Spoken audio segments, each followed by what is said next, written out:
I'm Lillian Lodge Copenhaver, Executive Director of the Lillian Lodge Copenhaver Center for the Advancement of Women in Communication, which is located in the College of Communication, Architecture, and the Arts here at Florida National University. And I am delighted to welcome you here this rainy morning to our 4th annual national conference, Women in Communication, Shattering the Ceiling. We have an exciting and an enlightening program planned for you throughout the day. I know you are aware that women make up more than half the population of the United States. It is therefore very important that communications in this country represent our population equitably, both in the information that is delivered and in those who deliver that information. Only in this way can we protect and defend our democratic society. We have an awesome group of women with us today who will share their stories and their thoughts about the theme of our conference: how can women move ahead and be heard as we continue the Year of the Woman? The mission of the Copenhaver Center, and you have a brochure that we've given you to talk a little bit about what the center does, but our mission is to empower both women professionals and academics in all of the fields of communication in order to develop visionaries and leaders who can make a difference in their communities and in their professions. Our conference today will provide us with an opportunity to explore the reality of the role and status of women in communication and chart a pathway to help women realize their potential and become those visionaries and leaders of tomorrow. You will see from your program, if you take a look at it, we have a lunch break from 12:15 to 1:30, when we will begin with our afternoon keynote speaker, Ellen Weiss, Vice President and Washington Bureau Chief of the E.W. Scripps Company.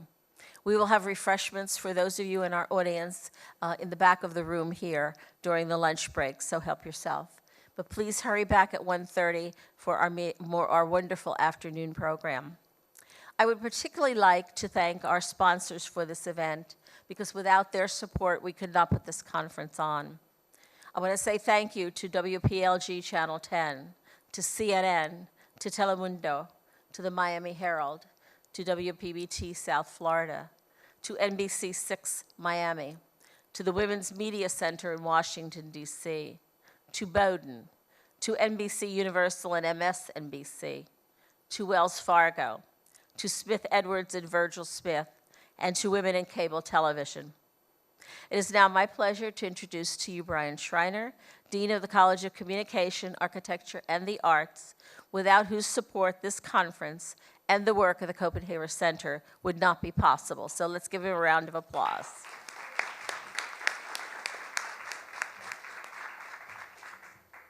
Don't go far, please. Good morning. I'm glad to be here for many, many reasons, but if you'll just look out that window, another reason to be glad that we're inside this morning. So thank you, and I'm glad you're here. Ladies and gentlemen, before I begin, there's a few people I want to recognize here in the audience that I'd like for you to get to know as well. Dwayne Wiles is our VP for Alumni. Dwayne. Maria Claverley, our Director of Alumni for our college. Oliver Ianita is our Development Director. And Nance Green, who sits on the Copenhaver board. Thank you. So let me start by saying something that's obvious but probably needs to be repeated many, many times, and that's leadership matters. And Dr. Copenhaver, who for more than 45 years, has been a tireless advocate of women's rights, both locally and nationally, is a true example of intentionality, hard work, and of course, leadership. As an educator, scholar, administrator, and philanthropist, she has paved the way for generations of professionals. Dr. Copenhaver and the Copenhaver Center, which exists through her generosity and her expertise, the important work that they do unite us here today to discuss the representation of women in all aspects of media and communication industries, a necessity in order to ensure that all voices and perspectives are heard. The inspirational keynote speakers at today's conference, FIU alumna Dianne Festa, NBC Vice President News Partnerships, and Ellen Weiss, E.W. Scripps Vice President Washington Bureau Chief, and all of our distinguished panelists and professionals participating today demonstrate one thing, that women are already leaders in this industry, but unfortunately not in equal proportions. Today's presentations and discussions will no doubt spark your interest and generate necessary conversations. We are living in a time of significant change. Technology, social norms, labor law, all being impacted. Automated decision-making, artificial intelligence, robotics are replacing human beings in the workplace regardless of gender. FIU, and in particular the School of Communication and Journalism, is ahead of the curve. With experiential learning-based curricula, they prepare and graduate students who have the necessary career-ready skills for the 21st century world of work. With a student population in the school that is 70% female and over 85% self-identify as minorities, the school is preparing the future leaders of not just Miami, but nationally and internationally. So while we are all here together as a community, as a university, there is also no mistaking that we are also here as individuals. And we have individual responsibilities to do well by doing good. Dr. Copenhaver, our keynote speakers, the professionals, and others here can open doors for us. They can serve as role models, but it really is up to each and every one of us individually to seize those opportunities, recognize their efforts, thank them for what they've done, and for each of us to affect change. This conference enables us to take a step in that direction. Again, I want to thank all of you for being here, especially thank Dr. Copenhaver and the Copenhaver Center for giving us this unique opportunity.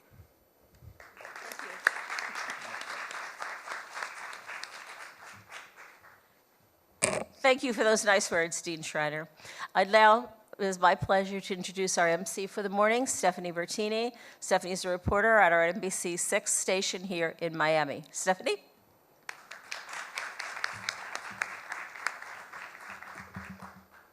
Hi, everyone. How's everyone doing? Great? That's good. But that's not loud enough. If you've been to one of my things that I like to MC, you know that I want energy from the audience.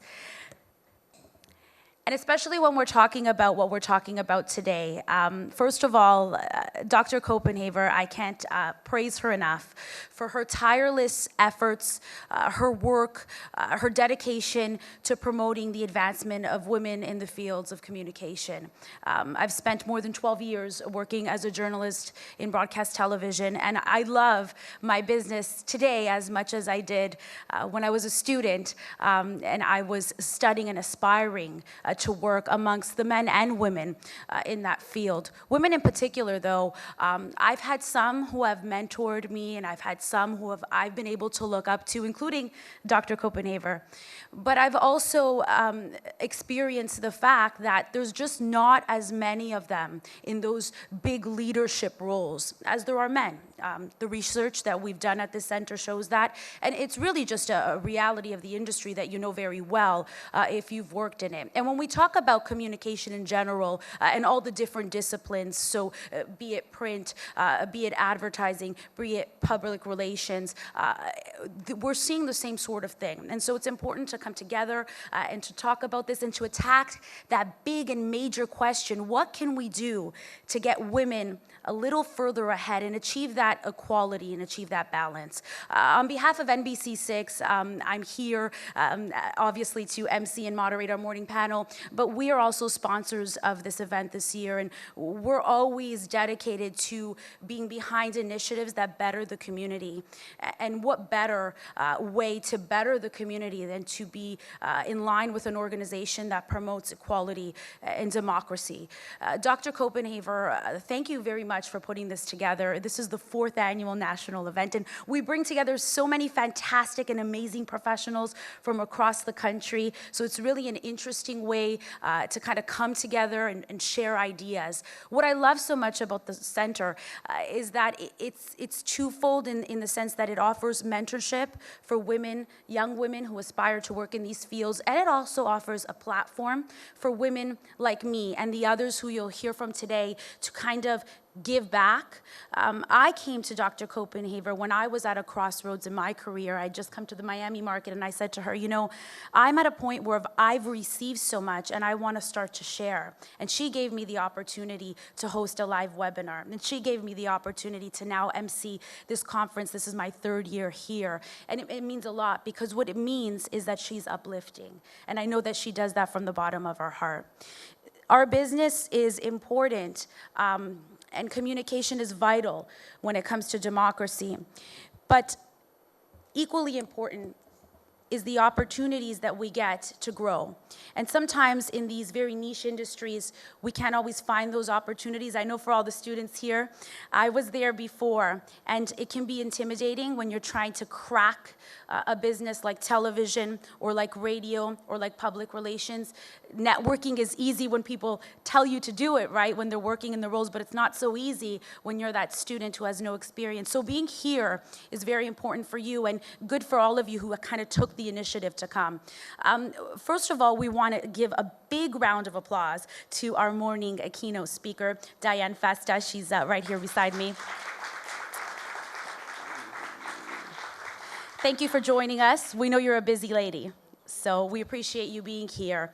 Dianne Festa is Senior Vice President of the News Partnerships team at NBC Universal New York, where she works to leverage relationships with NBC-owned and affiliated stations, as well as provide editorial content to stations and increase local participation on NBC News projects and major stories. In addition, she was responsible for growing NBC News and MSNBC internationally, working closely with the NBC Universal International team.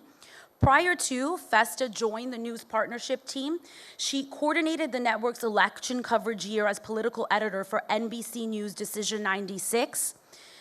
In 1991, Festa was named the Moscow bureau chief immediately following the fall of the Soviet Union and covered Russia's transition to a market economy until 1995. During her tenure there, she directed coverage of 4 presidential summits and the war in Chechnya. She was among those nominated for the 1993 Emmy Award for coverage of the October 1993 Moscow Revolt. Prior to that, she was weekend news manager. In that role, she was responsible for coordinating worldwide news coverage for NBC News programs and specials. During the Persian Gulf War, Festa served as the acting bureau chief in Amman, Jordan. Previously, she worked as an assignment editor in the London bureau from 1986 to 1989. Dianne started her career in 1983, working with NBC affiliates in the Florida region as NBC Miami bureau coordinator. She also participated in coverage of the Grenada invasion and the civil wars in El Salvador and Nicaragua. Festa graduated from Florida International University in 1983 with a bachelor's in journalism. We are so excited to have her here. Give her a big, loud welcome, ladies and gentlemen. Thank you so much. Thank you.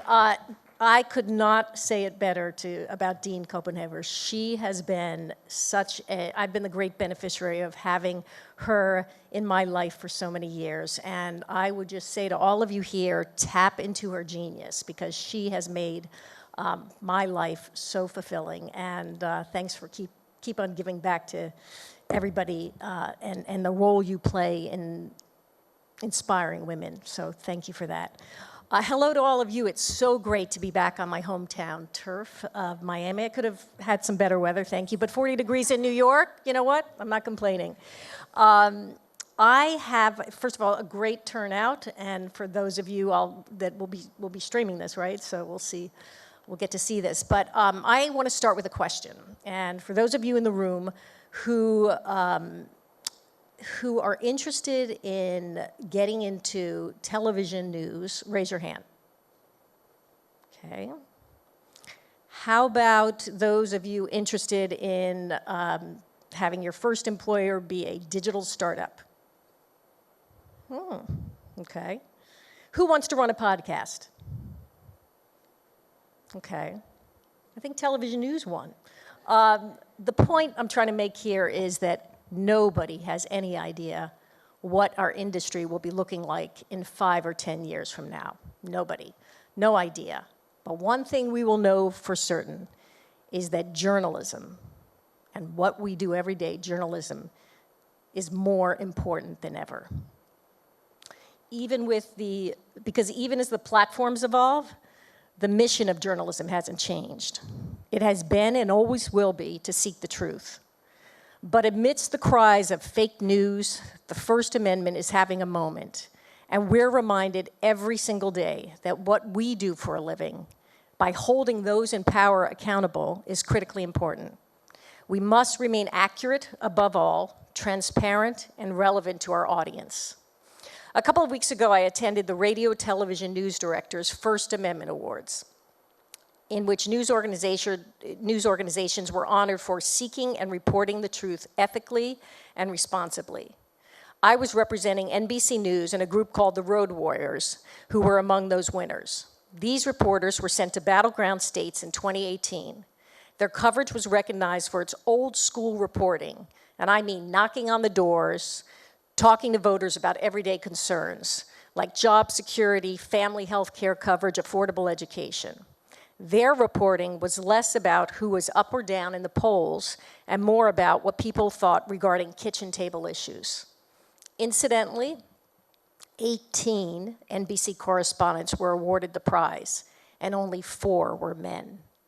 This was groundbreaking, and it reflects a steady progress of female journalists on the campaign trail, a beat normally reserved for men. So how did these female political reporters get there? I think they would tell you they stood on the shoulders of women in television news who opened the doors for them years ago. And me? How did I get here? Many, many women, like Dean Copenhaver, before me laid the groundwork for the opportunities I've had too. So let me tell you a little bit about my journey, beginning with FIU. Once upon a time, a South Florida girl, me, left the University of Florida in her senior year. Really, I mean, who does that? Who leaves in their senior year? To transfer to FIU's brand new journalism school under the leadership of Dean Copenhaver, who was quite the trailblazer in our field. At 21, it was the boldest decision I've ever made and turned out to be one of the best decisions of my life. Because of FIU, I was able to get hands-on experience and land an internship at NBC News' Miami bureau. What was it like to be an intern in this bureau? As you may know, Miami is the greatest news town. This was the 1980s, and our coverage area not only included Florida, where we covered hurricanes, race riots, and shuttle launches, but civil wars in Central America. El Salvador and Nicaragua were some of the U.S.'s top foreign policy concerns due to the threat of communism. Soon after my internship, the bureau chief and my mentor in this business, Don Brown, offered me an entry-level job in the Miami bureau. This was my big break. I was 23, green, young, and hungry for any opportunity. By the way, I wasn't the only woman in the Miami bureau. Don had hired a female correspondent, a female producer, a female editor, a female sound technician, and various female support staff. Very progressive. One day, when the entire bureau was off covering other stories, I was asked to go help our producer in the tiny Caribbean country of Grenada.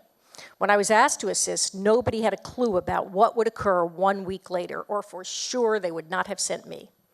President Ronald Reagan would order the Marines to invade Grenada in Operation Urgent Fury to secure the safety of nearly 1,000 American medical students and replace the pro-Marxist government. The next thing I knew, I was in an ancient cargo plane, a C-130, going from Barbados to Grenada.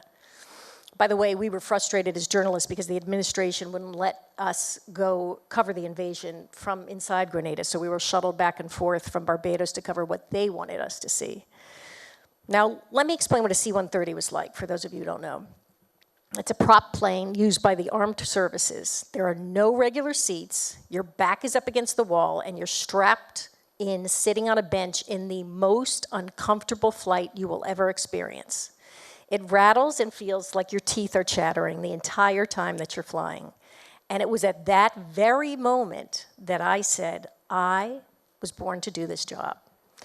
I mean, I got to work with smart people on things that mattered, and it was the best of times for network news.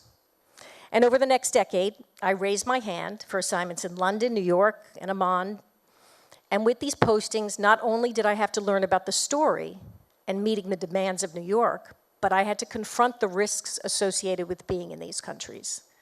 Therein lies a lesson.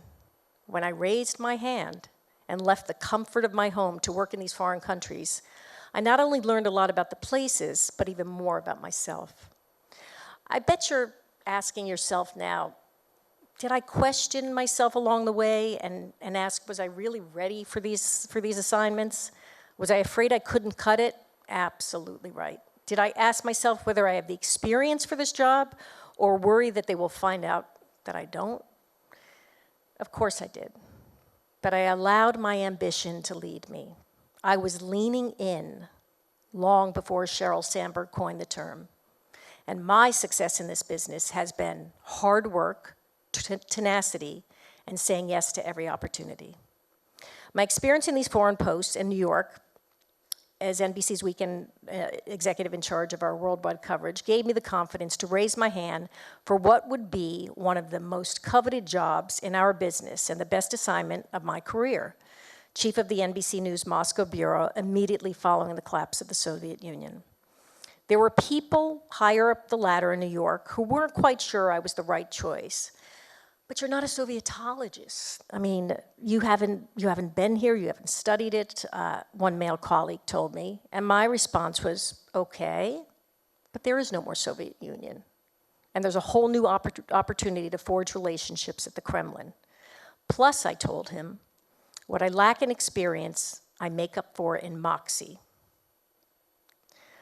And for those who are unfamiliar with the word moxie, it means having the nerve or chutzpah. Would a man ever describe himself as having moxie? Maybe not. And I probably wouldn't use that word today to describe myself, but that's a difference between now and then. But I had to prove them wrong, and I knew I had to prove to myself that I could handle this major assignment.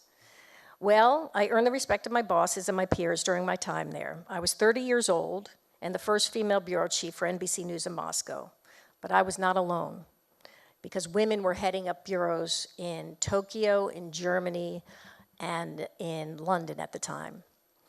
I want to paint a quick picture of what working in Moscow was like during this period. It was a tumultuous time. The world watched in amazement as the Soviet Union fell apart into 15 separate countries after 70 years of communism. I was watching a country try to figure out what it was and where it was going. My first night there, I was in Red Square as the Soviet flag with its hammer and sickle symbol of communism came down and the new Russian flag was hoisted. People were popping champagne all around. Their euphoria was infectious. There was so much hope for their new country, but that euphoria was short-lived. These reforms were so brutal and resulted in a political crisis in which the Russian parliament was dissolved, street riots broke out, and President Yeltsin ordered the army to storm the parliament building, also known as the White House. And by the way, I lived next door to the White House. But I was holed up in the office for days because there were tanks on the streets, gunfire, and blockades prevented me from going home. So one night during the siege, our cameraman needed a replacement battery. So I decided to head over to the parliament as we couldn't afford not to tell the story from inside the building. Our radio reporter and I walked to the White House, past the tanks, blanketing the streets, jumped over the barricades and wire, and came face to face with an armed Russian soldier brandishing a Kalashnikov rifle. I will not lie, I was terrified. But when he said "Niet" to us entering, I said "Da, journalisti." And that 10-day conflict became the deadliest since the Russian Revolution in 1917. 186 people were killed. When it was over, I finally got back to my apartment. Remember, I said I lived next door. When I walked in, I found 2 bullets in my bed, strays from the sniper fire. I thanked my lucky stars I was not there, had a shot of vodka, and went to sleep. On a personal note, I was in a relationship when I got my Moscow assignment with someone who wasn't working for NBC but was in the business. When it came to whether he would accompany me to Moscow, I had to say no. It was critically important for me to be evaluated on my own terms to cover this important story for the news division. And I didn't want to have the optics appear that I was leaning on anyone's shoulder. Others said to me, wouldn't it be so nice to have somebody there as you take on this huge responsibility? Maybe, but in retrospect, I know I did the right thing. Following Moscow, I was approached by my boss to do something completely different, and that was to work with our NBC News programs and our NBC stations. I'd been living overseas for 7 years, and I thought this might be a good opportunity for me to have some balance in my life. We're going to talk about balance now. While learning about the business of journalism, I knew I didn't want to be a news nun. What's a news nun? Think about it for a minute. I wanted a chance to have a family, and this gave me an opportunity to do that. So I took the job. And about a year later, I was offered a chance to go after the London bureau chief's position, which was my coveted job. And it killed me, but I had to say no. I really was committed to starting a family. So these are two career decisions that are examples of sacrifices we women have to make. Do we think a man would have been concerned about having his girlfriend posted in Moscow? That it could reflect negatively on his confidence and abilities? And the decision to choose the possibility of a family over a dream job in London is an example of some of the hard balance calls women have to make. And not that I regret that call, and I don't think my teenage son Lucas does either. So let's talk a bit about what it was like to operate in a male-dominated business where for many years I was one of the few women at the table. And here's how I believe some women adjusted to the culture in a man's world a couple of decades ago. There were several roles to choose from, and whether this is a subtle approach or a more overt, I'm not really sure. But in order for women to be accepted into the male-dominated club, they were either one of the guys, needing to be as tough as the men in the group, or the worker bee, who Holly Hunter portrayed as a network news producer in the movie Broadcast News, or the girl next door who threatens nobody. I'm sure there are more too. I went with the worker bee, the one who would be the first to arrive and the last to leave the office, the one always trying to go above and beyond what was asked, the one with her hand up and always saying, yes, let me do this. But as I think about the new framework for women in a post-Me Too movement, women have to be able to be themselves and not play a role that someone else, almost always a man, thinks they should play. Women have to have the freedom to speak truth to power, stand their ground, own their space, and know they belong. And most importantly, women have to feel safe in the workplace, and it has to be a place where suggestive comments aren't tolerated or men making women feel uncomfortable cannot happen. Thank goodness we have so many companies addressing the issue of sexual harassment, so this generation, your generation, and the next will not have to face this kind of behavior in the workplace. I'm thankful that the company I work for is looking at where we are in serving not only women, but other diverse groups as well, and launching new programs to address the inequities. Let me say a few more words about the importance of diversity in our newsrooms, as Dean Schreiner spoke about.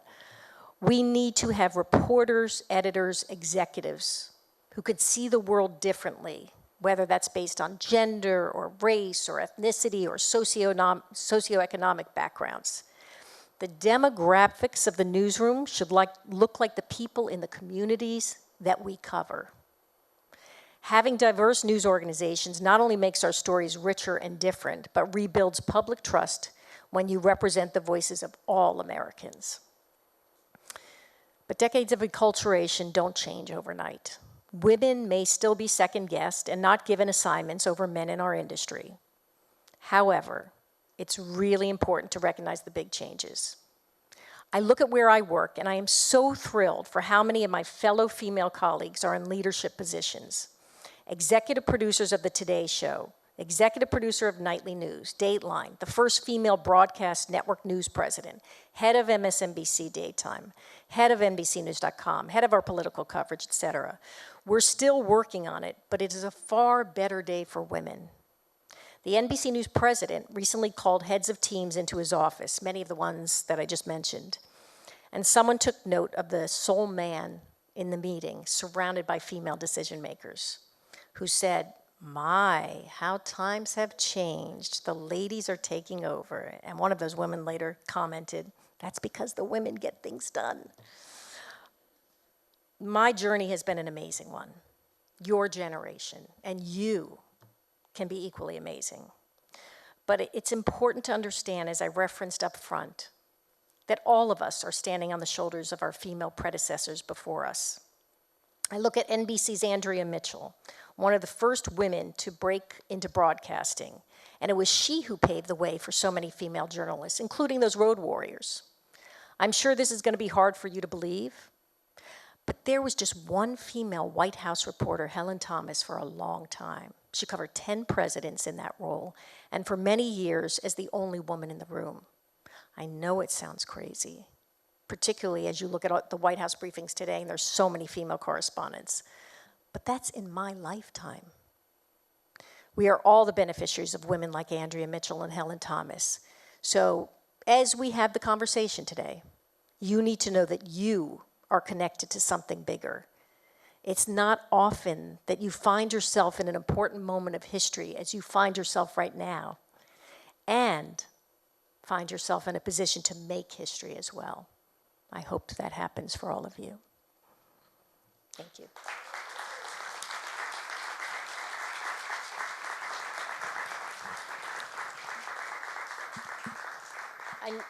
I know we're going to take a couple of questions. I wanted to just give a couple of practical points because I know I want teachable things for me in my career. So let me leave you with a few practical pointers. You can feel free to use them now or as you develop throughout your career, but they work for me. So right now, start raising your hand for any and every opportunity that comes your way. You're not only going to learn something about yourself or learn something brand new, but it may open doors you never knew were there. This glass ceiling we're talking about, that's how I shattered it, by saying yes to every opportunity. Number 2, curiosity. Absolutely one of the most important traits in journalists. Do you ever hear the expression, curiosity killed the cat, and lack of curiosity killed the reporter? Intellectual curiosity will make you dig deeper and challenge assumptions. Be relentless in asking questions. And it's really plain and simple. If you're not curious, I think you should consider another profession. Mentorship and networking. That's what Stephanie talking about. I realize you've heard about the value of mentors, and I'm the great beneficiary of having a mentor who was really a game changer in network news. But a mentor doesn't have to be somebody who's your senior. I've talked to people who have had mentors who were their peers, but they had different set of skill sets than they had. So all I would say is tap into whoever it is that you feel that you can gain something from their experience and give back as well. And networking, I can't say enough about that. Otherwise, how do you find your way in a big company? Right? Network. And you cannot underestimate how many people want to help you. I mean, the most senior correspondents and executives say to me, I love seeing that drive, that initiative, be a self-starter. So there's just a few that I pass on to you. Big round of applause, ladies and gentlemen, for Dianne Festa. So we are going to have some time for Q&A. So we're going to ask you, if you don't mind, maybe you can just sit right in the center here, and I'm going to give you this microphone.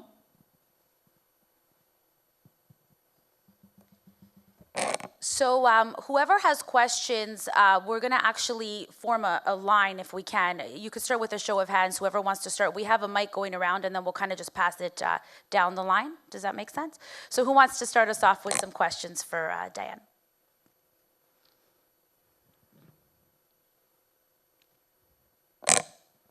Hello. Hello. My name is Daniela. I agree with the mentorship situation. However, there's times where I feel like having a mentor is not the ideal situation in most cases.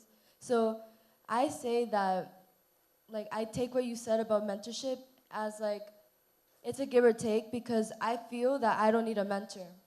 But someone else might be like, I should mentor you. So what should I do as someone that feels like I'm my own leader? That a lot of people are coming to me, go this way, when I want to go my own way. first of all, hats off to you. You want to go your own way, and you are a self-starter, so you're ahead of the game. I would just say there must be some folks that you are looking to gain knowledge from, some people that are in your immediate space that you're thinking, I could learn something. It doesn't have to be a full-fledged mentorship program, a mentorship role where it could be much more informal. I think some people take it that, oh my gosh, that we've got to meet every month and it becomes sort of a chore and I've got to do this. But I think there's nuggets that you can take throughout the entire time, and I would seize that opportunity. It might be that you're watching a producer in action and you're thinking, how did they do that? It might be an editor that you're watching a story be cut and you can tap into what they're doing. But I think it goes a little bit back to my point on curiosity, because there is so much to learn from so many different people.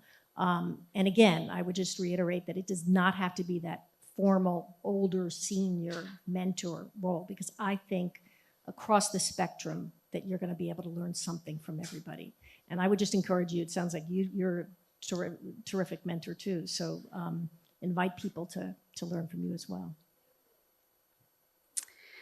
Anyone else here might have a question? Right here, middle. Hello, my name is Antonella. I wanted to know what's some advice that you can give to someone trying to get in the media industry that may not have all the experience that is required in every job posting that they have. To get into the media industry?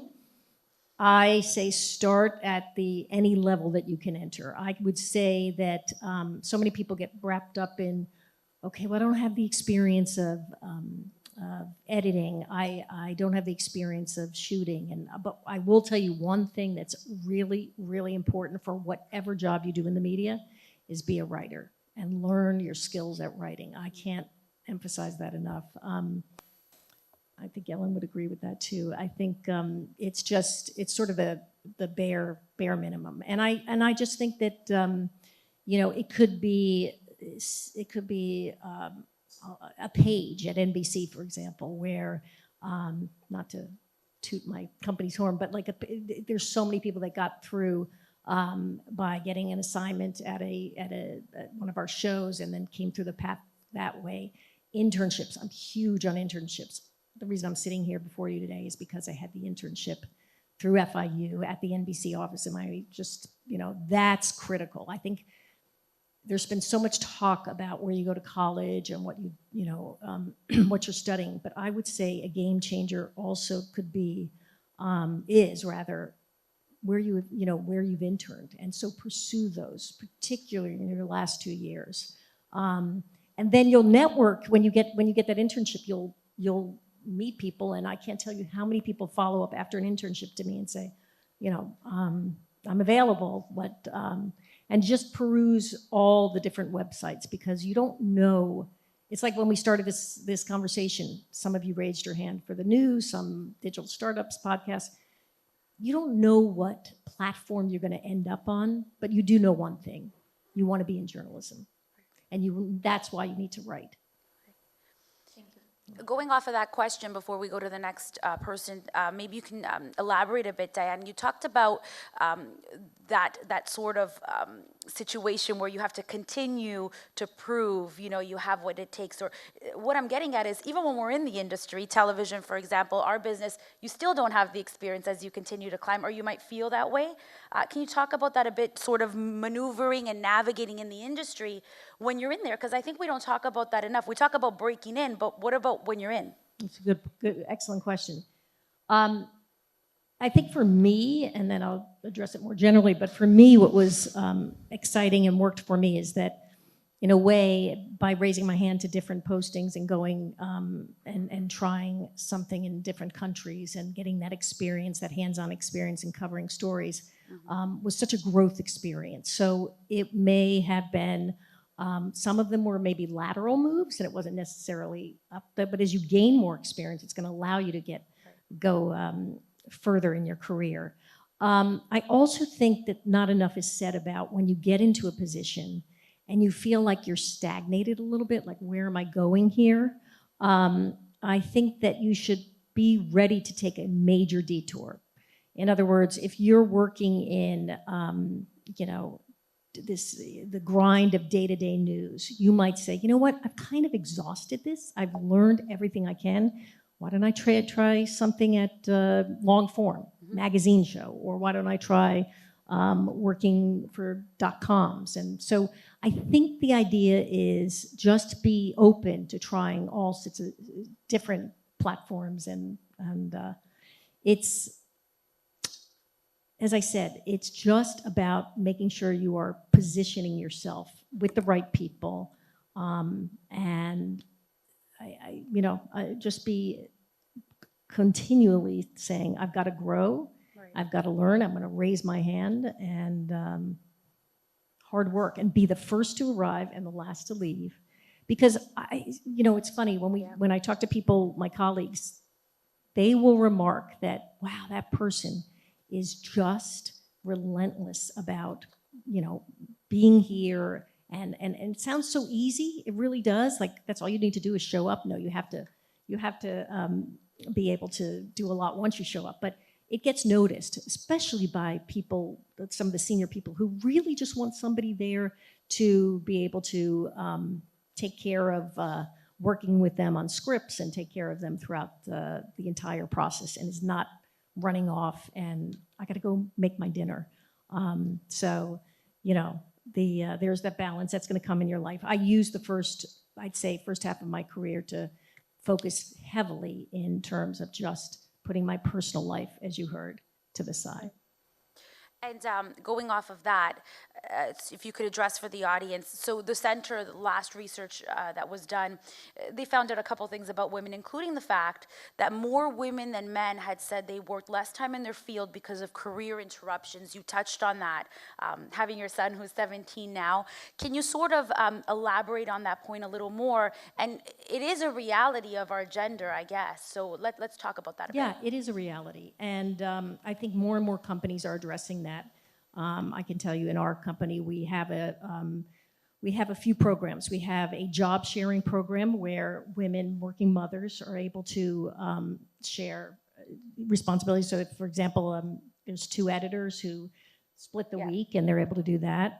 We have a new program. Well, it's been around, but it's been sort of beefed up, called the Returnees Program. So I actually just hired somebody who'd been out of the workforce. She had worked for about 10 years. She went off and had 3 children, and she's been out of work for 6 years, and I just brought her back into my department.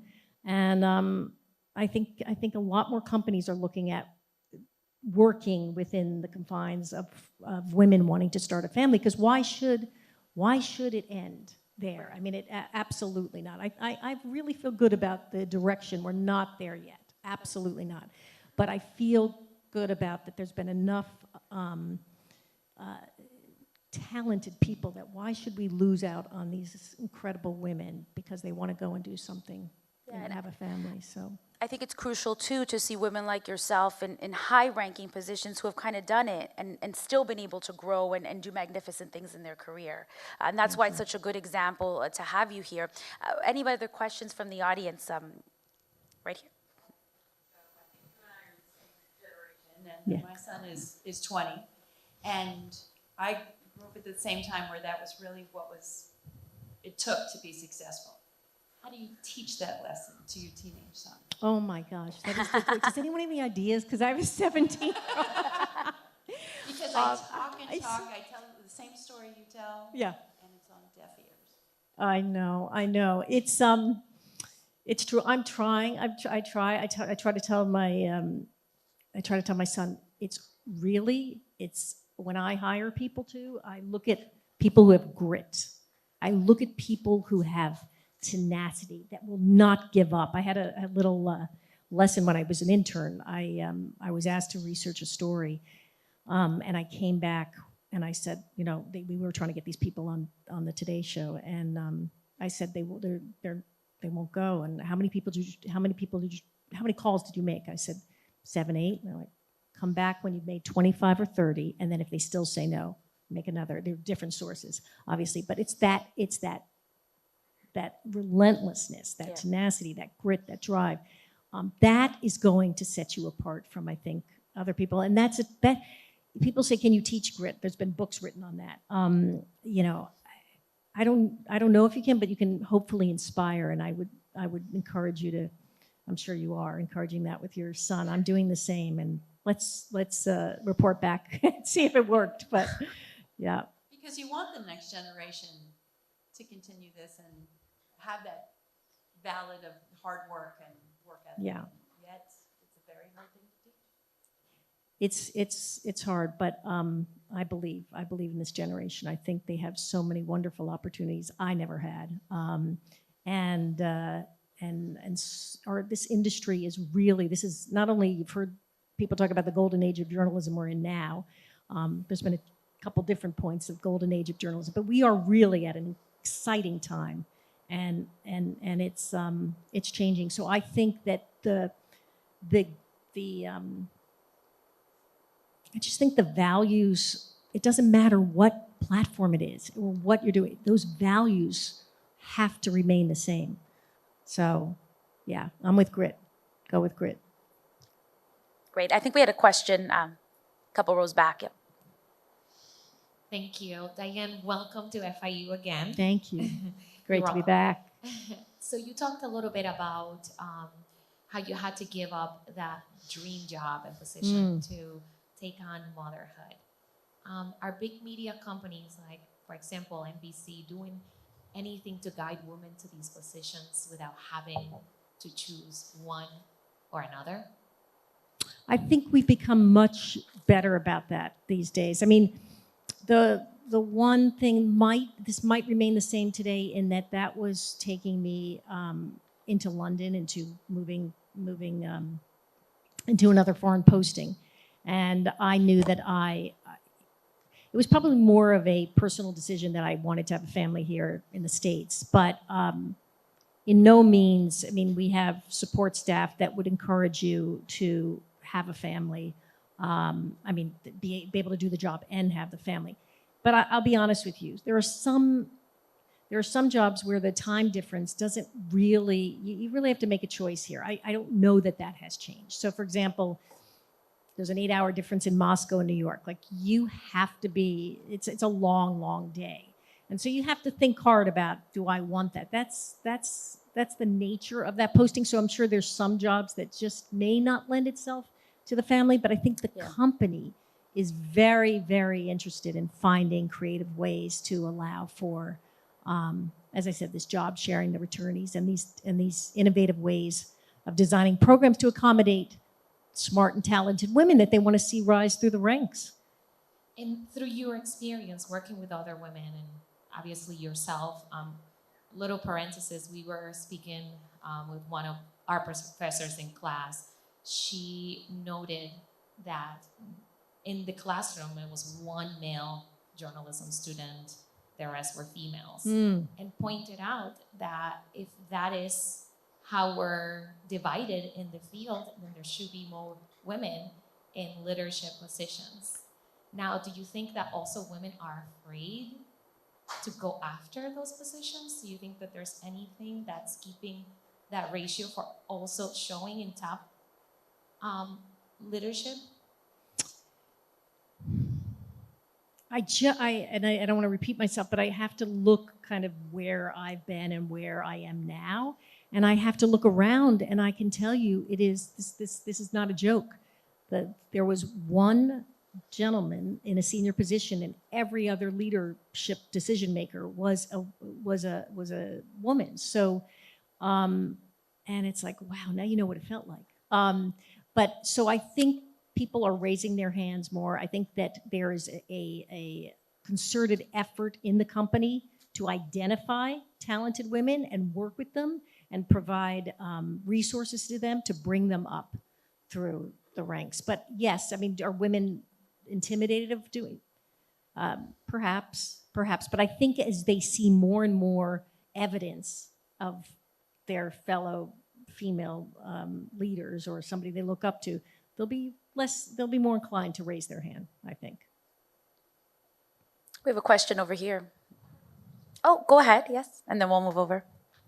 I just Hi. wanted to thank you for telling your story today. It was really Thank you. inspirational. Oh, good. But you touched on being a worker bee. Yes. And where do you draw the line? Because sometimes you're the worker bee, you're the first one there, you're the last one out, you're working hours and hours on, and then it's like, it's not appreciated. You don't see yourself going anywhere. And it's tough. It's like you're hitting a wall. Oh, that's a really good question. Where do you draw the line at worker bee?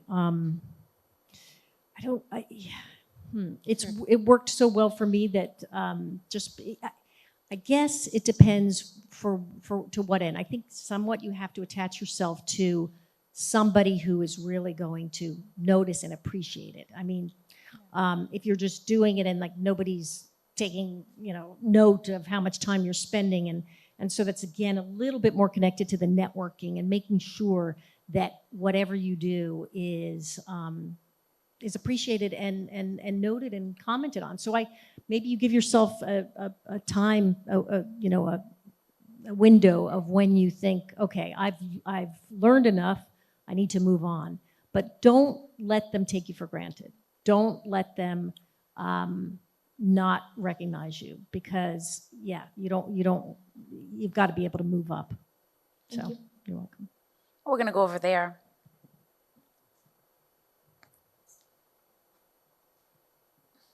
Thank you. You mentioned that journalism maintains accountability, and I'm wondering, with much of the media shrinking, departments downsizing, how does that impact accountability in our democracy? It's a good question. I think, you're right. There are areas certainly that NBC News has had to, as they have more partnerships, they've had to consolidate, whether that's foreign bureaus. Oh my God, we used to have 20 of them. Now we have so many fewer bureaus. But what we do have is we are really making a concerted effort to have more voices than we've ever had before. And what I mean by that is representation. We are not there yet. We are not there, but we are. I don't think anybody in the media industry is quite where they want to be in terms of having, as I spoke about, the voices and the diversity in the newsrooms, because I think that's the future. I think that's what's going to, and that's a different dynamic than what I had in my career growing up. I think as I've talked about, and I'm not just talking about gender. I'm talking about, as I mentioned, all the socioeconomic, the ethnicity, because I think you're going to be limited on what you can cover, or the public's trust of you if you are not represented. And that has nothing to do with dwindling resources. It means the resources that you have in there should be representative. So I think it's about making more smart choices. That's a good point. Do we have any other questions in the audience? We have one up here. Thank you again.